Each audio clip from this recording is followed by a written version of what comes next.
Previously on Gears. Disi, tell us a little bit about. Okay, today... Oh, nice sneeze, Sash. Sorry. Today on my Disi's Double Ds, I'm finishing the week off with a bang. It's been a week for the ladies. Hey, Tikanis! Hey, Tikanis! Catrakilis. Yes! Evcharisto!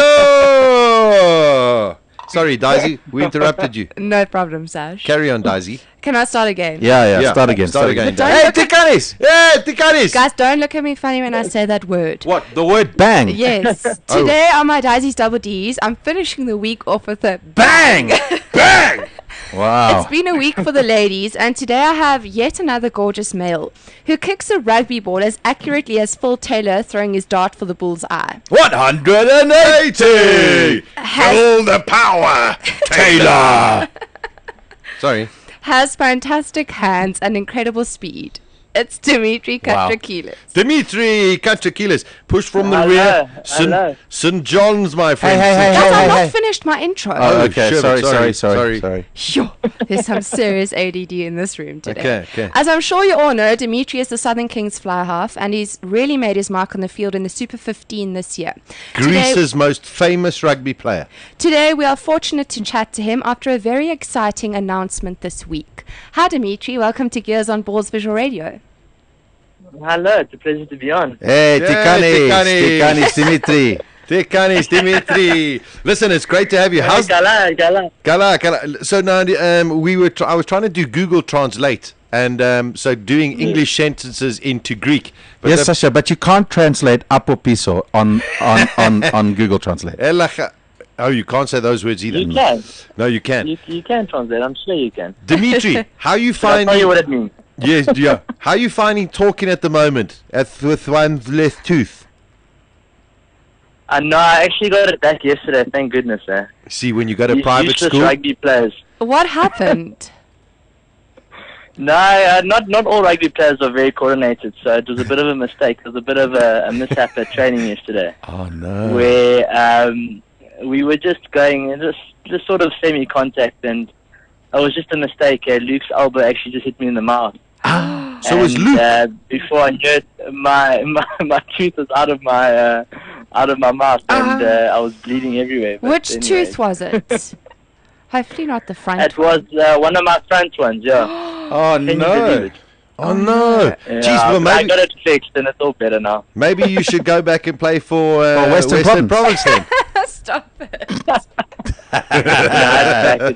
Please calm down. Listen, Dimitri, on a serious note, number one, congrats on a terrific season so far with the Kings, but then also to be invited to this training squad with the other 37 prospective box players. I mean, that's a terrific feather in your cap. Yeah, no, definitely. It's something I've been striving for the last, basically my whole life, but the last 2 years for real.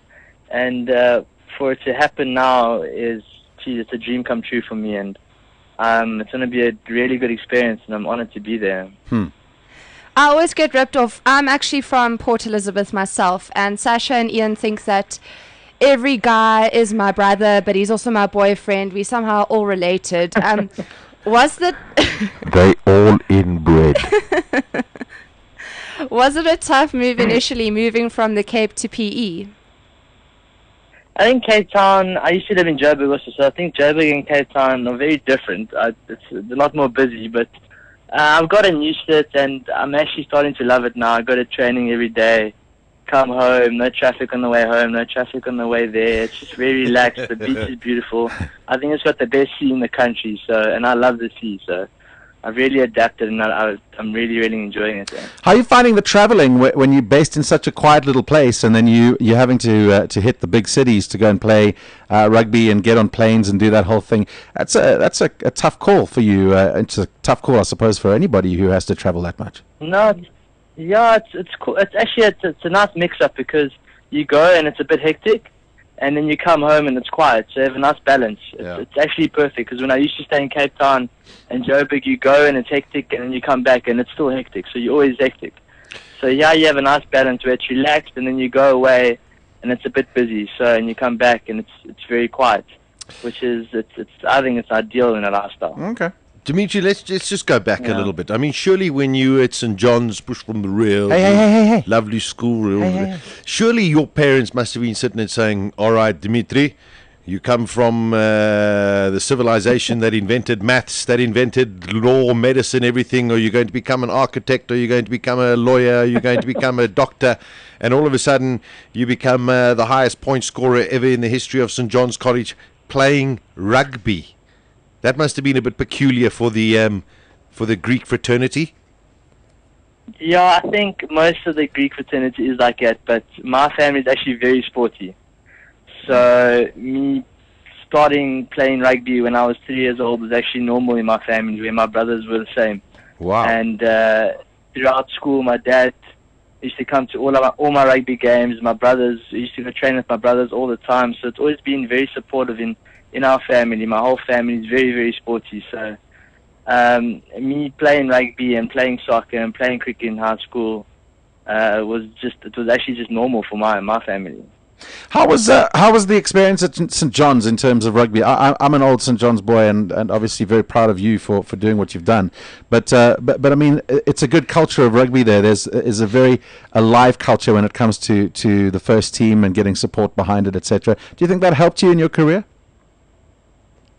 Yeah, definitely. I was at a Greek school called Saheti in primary school, and one of the main reasons why I left there was to go to a more sporty school and just maybe further, I get a good education, obviously, and then maybe further my sporting career if it did happen, and it actually worked out to happen. So, moving to St. John's, obviously for me was a good idea, and it's a very well-rounded school. So rugby isn't the be and end all, and maybe I think that's why some years they aren't very good and some years they are pretty good. Yeah. So no, I think it's a beautiful school, and I wouldn't change my school career for anything. Now, listen, St. John's is a magnificent looking school as well. But you know, the amazing thing is, Ian, when you were at school, you had the tuck shop. Yeah. When you're at Saheti, but you got steers. You got the Hall of Famous brands there. You got the Hall of Famous brand. You got steers, you got debonairs, you got some turn and tender. And you know what? That's a wimpy. And if maybe you hurt your leg playing rugby, they'll deliver to the class.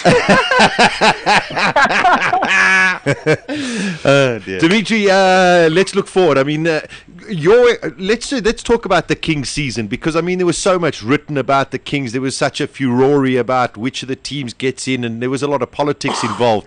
How did you guys manage with the management team and the bosses at the Kings to maintain and keep focused on this Super 15 season? And have you guys exceeded expectations, or is this what you actually think or what you believed you could achieve so far? Yeah, as a management and as players, we've split up the season in different segments, and we've just concentrated on 2 or 3, or maybe sometimes it's even one game at a time. So we've just been looking at the now. We haven't really thought about promotion, relegation, or but we did set out a goal in the beginning of the year, and we did say that we didn't want to be in that promotion relegation game. So answering your question, have we reached our goals? No, not yet, but there's still 5 more games, and we're still in it to end in the top 4 in the South African conference, and that's what we're aiming for. I mean, listen, of course this must have been an objective. Has anything surprised you? I mean, listen, you got one game where unfortunately you guys got a little bit hammered, but amazingly you bounced back so quickly. I mean, there must be a tremendous motivation amongst the whole squad.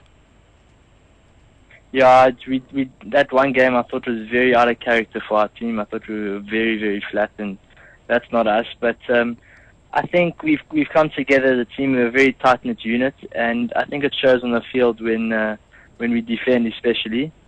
And hopefully, I think we're getting better slowly, and it's a really, really important time of the season now, these last 5 games, because we're playing against teams that we need to beat, South African teams in our conference.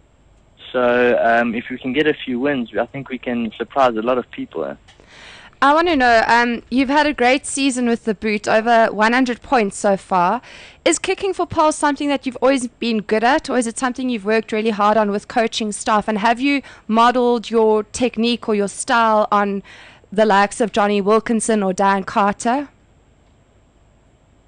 It's something I've always done. When I started playing 15-a-side rugby in Standard 6, I obviously played a lot of soccer too, so I think I was naturally a better kicker than a lot of the other rugby players. So for school I was kicking, and then slowly, when I finished school, I started working with the likes of Cheryl Calder, who's a brilliant kicking coach, and who I still keep in touch with a lot.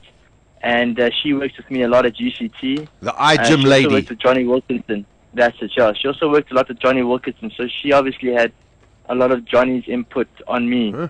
But I believe that everyone has their own style of kicking, so I do what I can. I've taken a lot of pointers from her, and I just train really, really hard, and hopefully when I kick, the ball goes over the poles. Now, Demetri, I mean, tomorrow, a big game against the Cheetahs, but the other game that surely you guys will also be watching, but without trying to take the focus, is definitely Stormers versus Reds. Yeah, definitely. I mean, we have a huge game tomorrow, so we focused on that, and our game is, I think, before the Stormers and the Reds game. Yeah, I think so. So hopefully we can win that game. Hopefully we can win that game and put a bit of pressure on them. And we'll see how they do. But we focus on the Cheetahs for now, and next week we'll look at the Stormers and focus on them. Okay, awesome. I just want to know if, Sash is the Italian stallion. Your choice of food, would it be Italian or Greek? Obviously Greek. Obviously. All right. Well, it was really nice to talk to you, Demetri. Cheers, eh? Of course, there's nothing. No, I love Italian food too. I think Italian food is marvelous. Well, listen, the Greeks and the Italians love each other most of the time anyway. Well, they certainly have for years. But Hey. No, definitely. yeah, there you go. See? Definitely. Italian kisses. You know what? Listen, the Greeks may have invented sex, Yeah. but the Italians taught everybody to have it with person of the opposite sex. And then the Greeks, and then. Yeah, here we go. Yes. Dear. Okay, so expectations tomorrow, Demetri. I mean, it's a big game. Cheetahs have also had an unbelievable season. Are you guys playing at home tomorrow? Yeah, we're playing at home. I mean, so you've got that great support that has been with you throughout the whole season, but you're really up against a very polished side. Yeah, they've exceeded everyone's expectations, and I think they are playing really, really good rugby. But I thought that game we played against them away was pretty tight, and hopefully now them coming here and us playing in front of a home crowd will change that 13 points that we lost by in Bloemfontein.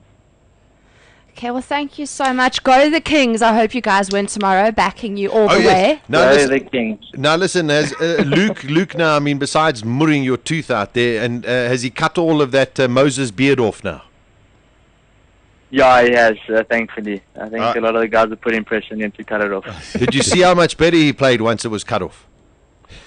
I think he was carrying another 3 kilograms. Wow. Listen, quickly, one last thing before we go. You're on Twitter, are you? Have you got a username which we can follow? I am D Catrakilis. Okay. Yeah, it's easy to spell Yeah. with Yeah. a C. Yeah. D Catrakilis with a C. There you go. One L. Demetri, it's great to speak to you. If you're up in Joburg, maybe if you're coming up for a game or something, must definitely come and pop in and meet us in the studio.